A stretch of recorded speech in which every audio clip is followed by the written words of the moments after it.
Madame la ministre de l'Agriculture, ce dimanche, dans le village d'Auffay, sur ma circonscription de Seine-Maritime, un hangar agricole de 900 mètres carrés est parti en fumée. 35 bêtes sont mortes.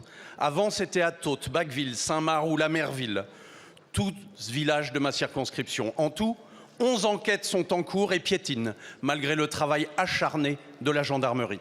Le caractère intentionnel des incendies, lui, est avéré.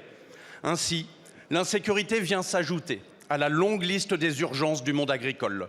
De la Normandie au Tarn, en passant par la Drôme, les agriculteurs déplorent le vandalisme, les intrusions sur leurs exploitations, le vol de leur production ou de leurs outils de travail.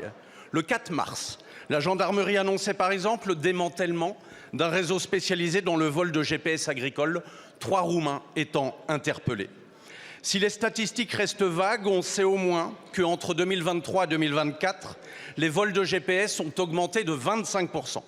Qu'en 2022, 16 000 affaires d'atteinte aux biens sur les exploitations agricoles ont été recensées.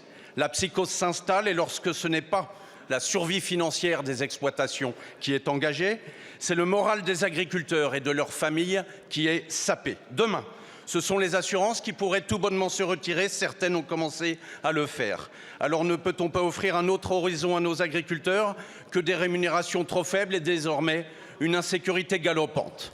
La loi d'orientation agricole a pourtant élevé l'agriculture au rang d'intérêt fondamental de la nation. Mais Madame la Ministre, les faits sont là, ils sont têtus. Au diable les grandes déclarations, il faut des actes. Allez-vous enfin, avec votre collègue ministre de l'Intérieur, mettre en place les moyens nécessaires pour garantir la sécurité des agriculteurs, des éleveurs et éviter le désert assurantiel qui s'annonce? Je vous remercie.